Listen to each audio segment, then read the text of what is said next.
Jayasuryan sir, പ്രതിരോധ മേഖലയിൽ വീണ്ടും അമേരിക്കയ്ക്കും ചൈനയ്ക്കും വലിയ വെല്ലുവിളി സൃഷ്ടിക്കുകയാണ് ഇന്ത്യ.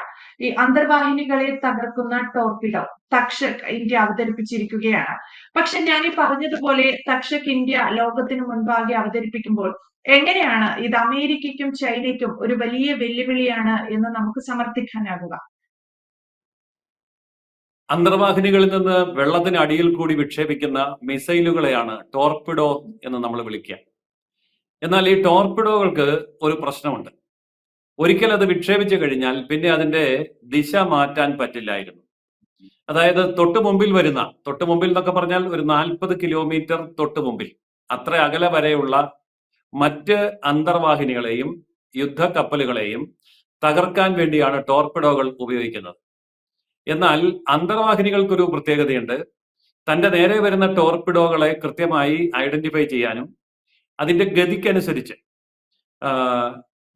ഈ അന്തർവാഹിനികളുടെ പൊക്കം അല്ലെങ്കിൽ ഉയരം കൂട്ടുകയോ കുറയ്ക്കുകയോ ചെയ്യാം. എന്ന് പറഞ്ഞാൽ ഉയരം എന്ന് പറയുന്നത് അതിന്റെ സ്ട്രക്ചർ അല്ല, അതിന്റെ പൊസിഷനാണ്. ആ പൊസിഷൻ മാറ്റാൻ പറ്റും. അങ്ങനെ പൊസിഷൻ മാറ്റിയാണ് അന്തർവാഹിനികൾ ടോർപിഡോകളിൽ നിന്നും രക്ഷപ്പെടുക. പക്ഷെ ഇന്ത്യ ഇപ്പോൾ പുതുതായിട്ട് അവതരിപ്പിച്ചിരിക്കുന്ന ടോർപിഡോ തക്ഷക് എന്ന് പറയുന്നത് ഗതി മാറ്റാൻ കഴിയുന്ന ഒരു ടോർപിഡോയാണ്. ഗതി മാറ്റുക എന്ന് പറയുന്നത് 2 സാങ്കേതിക വിദ്യകളിലൂടെയാണ്. ഒന്ന്, സമുദ്ര അന്തർഭാഗത്തുള്ള കേബിളുകളിൽ നിന്ന് നിർദ്ദേശിക്കപ്പെടുന്ന കമാൻഡുകൾ അടക്കം ആ കമാൻഡുകളെ സ്വീകരിച്ചുകൊണ്ട് അതിന്റെ ദിശ മാറ്റാനുള്ള കഴിവ് തക്ഷക് എന്ന് പറയുന്ന ആധുനിക ടോർപിഡോയ്ക്ക് ഉണ്ട്. അതേപോലെ അതേ സമയം തന്നെ ആകാശത്തിൽ നിൽക്കുന്ന ഉപഗ്രഹങ്ങളിൽ നിന്നുള്ള നിർദ്ദേശങ്ങളെ സ്വീകരിച്ചുകൊണ്ടും ശത്രു കപ്പലിനെയോ അല്ലെങ്കിൽ ശത്രു പക്ഷത്ത് നിൽക്കുന്ന അന്തർവാഹിനികളെയോ ആക്രമിക്കാൻ ഈ തക്ഷക് എന്ന് പറയുന്ന ടോർപിഡോയ്ക്ക് ദിശ മാറ്റാനുള്ള കഴിവുണ്ട്. അതുമാത്രമല്ല, സ്റ്റെൽത്ത് സംവിധാനത്തിൽ പ്രവർത്തിക്കുന്ന ഒരു ടോർപിഡോയാണ് ഇത്. അതായത് മറുവശത്ത് നിൽക്കുന്ന ശത്രുവിന് ഈ ടോർപിഡോയെ കാണാൻ പറ്റില്ല, അതിന്റെ ഗതി മനസ്സിലാക്കാൻ പറ്റില്ല. വന്നു കൊണ്ടു കഴിയുമ്പോൾ മാത്രമാണ് ടോർപിഡോ വന്നു എന്ന് പറയാൻ കഴിയുള്ളൂ. അങ്ങനെ ഈ 3 കഴിവുകൾ ഉള്ള ഒരു ടോർപിഡോയും അമേരിക്കയോ ചൈനയോ ഇന്ന് വരെ കണ്ടുപിടിച്ചിട്ടില്ല. അതുകൊണ്ട് തക്ഷക് എന്ന് പറയുന്ന ടോർപിഡോ DRDO ഡെവലപ്പ് ചെയ്ത് ഇന്ത്യയുടെ സാങ്കേതിക വിദ്യ ആധുനികമായി വികസിപ്പിച്ച് ഉണ്ടാക്കിയെടുത്ത ഒരു ടോർപിഡോയാണ്. ഇതിന് ബദലായി മറ്റൊരു ടോർപിഡോ ഇന്ന് വരെ ലോകത്ത് ഒരു ശക്തിയും കണ്ടുപിടിച്ചിട്ടില്ല എന്നുള്ളതാണ്.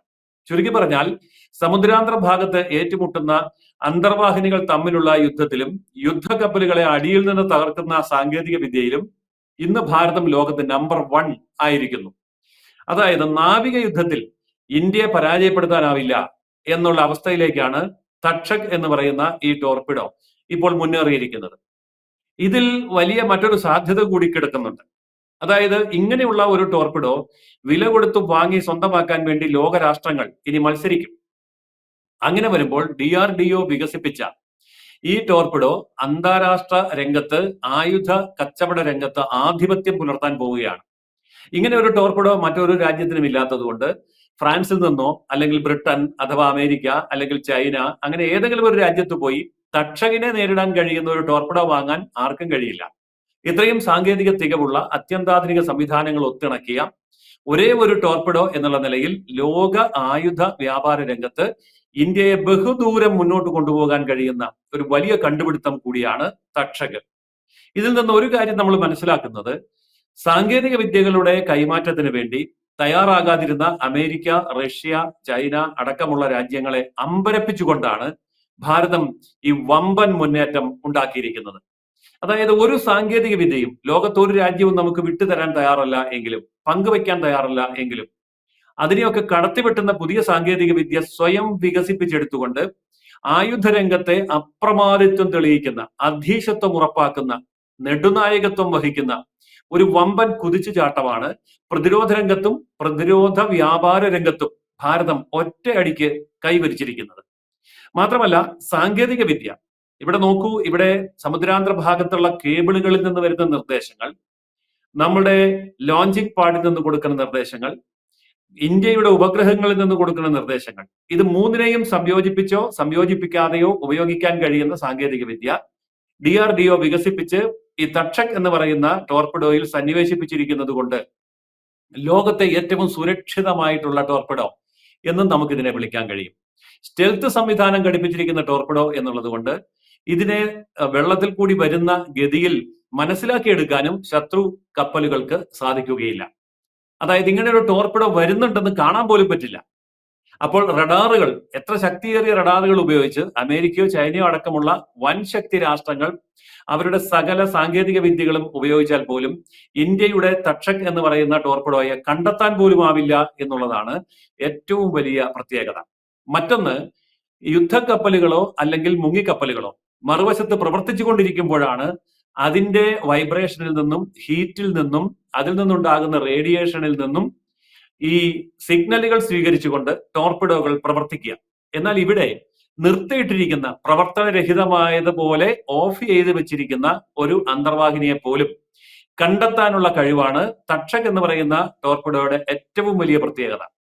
അതായത് ഒളിച്ചിരിക്കുന്ന കപ്പലുകൾ, ഒളിച്ചിരിക്കുന്ന മുങ്ങിക്കപ്പലുകളെ പോലും തെരഞ്ഞുപിടിച്ച് കണ്ടെത്തി നശിപ്പിക്കാനുള്ള കഴിവ് ഈ തക്ഷകിന് ഉണ്ട് എന്നുള്ളതാണ്. ഇത് ലോകത്ത് മറ്റൊരു രാജ്യത്തുമില്ലാത്ത, മറ്റൊരു സാങ്കേതിക വിദ്യയോടും തുലനം ചെയ്യാൻ കഴിയാത്ത ഒരു വലിയ മുന്നേറ്റമാണ്.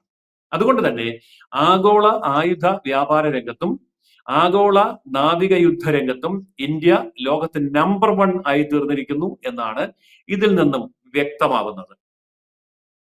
ജയസൂര്യൻ സാർ പറഞ്ഞതുപോലെ അമേരിക്കയ്ക്കും ചൈനയ്ക്കും നമ്മുടെ തക്ഷക് വലിയൊരു ഭീഷണിയാണ്. അപ്പോൾ അവിടെ ഉയർന്നു വരുന്ന മറ്റൊരു ചോദ്യമുണ്ട്. ലോകത്തിലെ മറ്റേതെങ്കിലും ഒരു രാജ്യത്തിന് ഏതെങ്കിലും തരത്തിലുള്ള അവരുടെ ഒരു സാങ്കേതിക വിദ്യ ഉപയോഗിച്ച് നമ്മുടെ ഈ ടോർപിഡോ തക്ഷകിനെ തകർക്കാൻ സാധിക്കുമോ എന്ന്? വളരെ പ്രസക്തമായ ഒരു ചോദ്യമാണ് നീതു ഉന്നയിച്ചിരിക്കുന്നത്. ഇത് ലോകത്തെ വൻശക്തി രാഷ്ട്രങ്ങളായ അമേരിക്കയും ചൈനയെയും അതുപോലെ ബ്രിട്ടനും ഫ്രാൻസും അടക്കമുള്ളവരെ ഇരുത്തി ചിന്തിപ്പിക്കുന്ന ഒരു വിഷയമാണ്. ഇതിലൊരു സാധ്യത ഞാൻ കാണുന്നത് നാറ്റോ സഖ്യരാജ്യങ്ങളായിട്ടുള്ള അമേരിക്ക, ബ്രിട്ടൻ, ഫ്രാൻസ്, അല്ലെങ്കിൽ ഇറ്റലി, ജർമ്മനി, ഇങ്ങനെയൊക്കെയുള്ള രാജ്യങ്ങൾ സംയോജിച്ച് നിന്നുകൊണ്ട് തക്ഷകിന് ബദലായിട്ടുള്ള മറ്റൊരു സംവിധാനം, മറ്റൊരു ടോർപിഡോയോ അല്ലെങ്കിൽ സാങ്കേതിക വിദ്യയോ ഡെവലപ്പ് ചെയ്ത് കൂടായികയില്ല. നമ്മളാണ് എല്ലാം എന്ന് നമ്മൾ അഹങ്കരിക്കേണ്ട കാര്യമൊന്നുമില്ല. പക്ഷെ അവിടെ മറ്റൊരു മറുവശമുണ്ട്. സാങ്കേതിക വിദ്യയിലെ ആധുനിക പരിഷ്കരണങ്ങളിലേക്ക് അമേരിക്കയുടെയും സഖ്യരാഷ്ട്രങ്ങളുടെയും നീക്കങ്ങൾ ഉണ്ടാകും എന്ന് ഇന്ത്യൻ പ്രതിരോധ സംവിധാനത്തിന് വ്യക്തമായിട്ട് അറിയാം. അതുകൊണ്ട് തന്നെ ഈ ഒരു ടോർപിഡോയിൽ നമ്മുടെ ഗവേഷണങ്ങൾ അവസാനിക്കുകയില്ല. DRDO ഇതിനേക്കാൾ അതിനൂതനമായിട്ടുള്ള പുതിയ ആയുധങ്ങളിലേക്കും അല്ലെങ്കിൽ ഇതിന്റെ ഡെവലപ്മെന്റിലേക്കും കടക്കും എന്ന കാര്യത്തിൽ സംശയമേ ഇല്ല. കാരണം തക്ഷകിനെ പ്രതിരോധിക്കാൻ വേണ്ടി ലോകം ഒരുങ്ങുമ്പോൾ ലോകത്തെ പ്രതിരോധിക്കാൻ തക്ഷകിന്റെ പുതിയ അവതാരങ്ങൾ രംഗത്ത് വരും എന്നുള്ളത് ഉറപ്പാണ്. ആ കാര്യം DRDOയ്ക്ക് സാധിക്കുമെന്നുള്ളതും ഉറപ്പാണ്. ചുരുക്കി പറഞ്ഞാൽ നമ്മള് S-400 എന്ന് പറയുന്ന സാങ്കേതിക വിദ്യ റഷ്യയിൽ നിന്ന് വാങ്ങിയിട്ട് അതേപടിയല്ല ഉപയോഗിച്ചത്. നമ്മൾ നമ്മുടേതായിട്ടുള്ള കാളിയും കൂടി കൂട്ടിച്ചേർത്തിട്ട് S-400നെ കാളി S-400 മിക്സ് ആക്കി മാറ്റിയിട്ട് നമ്മൾ അതിന് സുദർശൻ ചക്ര എന്ന് പേര് കൊടുത്തു. എന്ന് പറഞ്ഞ പോലെ ലോകത്തിന് മുഴുവൻ പ്രതിരോധിക്കാൻ കഴിയുന്ന അമേരിക്കയുടെ അല്ലെങ്കിൽ റഷ്യയുടെ അല്ലെങ്കിൽ ഫ്രാൻസിന്റെ, ബ്രിട്ടന്റെ, ജർമ്മനിയുടെ സാങ്കേതിക വിദ്യ ഒന്നിപ്പിച്ച് ഇന്ത്യക്കെതിരെ പ്രയോഗിക്കാൻ ശ്രമിച്ചാൽ പോലും അതിനെയും അതിജീവിക്കുന്ന, നാടൻ ഭാഷ പറഞ്ഞാൽ അതുക്കും മേലെ നിൽക്കുന്ന സാങ്കേതിക വിദ്യയുമായി DRDO രംഗത്ത് വരും എന്ന് നമുക്ക് പ്രതീക്ഷിക്കാം. യെസ്. എന്തായാലും ജയസൂര്യൻ സാർ സൂചിപ്പിച്ചതുപോലെ ഇന്ത്യ വീണ്ടും ലോകത്തെ ഒട്ടാകെ ഞെട്ടിച്ചിരിക്കുകയാണ്. അന്തർവാഹിനികളെ തകർക്കാൻ കഴിയുന്ന ടോർപിഡോ ഈ രീതിയിലാണ് തക്ഷകിനെ അവതരിപ്പിച്ചിരിക്കുന്നത്. അമേരിക്കയ്ക്കും ചൈനയ്ക്കും നൽകാൻ കഴിയുന്ന ഇന്ത്യയുടെ ഭാഗത്തു നിന്നുള്ള പ്രതിരോധ നിരയെ ശക്തിപ്പെടുത്തിക്കൊണ്ടുള്ള ഏറ്റവും മികച്ച മറുപടികളിൽ ഒന്നുകൂടിയാണ് തക്ഷക് എന്ന് വിലയിരുത്താൻ സാധിക്കും. വ്യക്തമാണ്. Thank you Jayasuryan sir.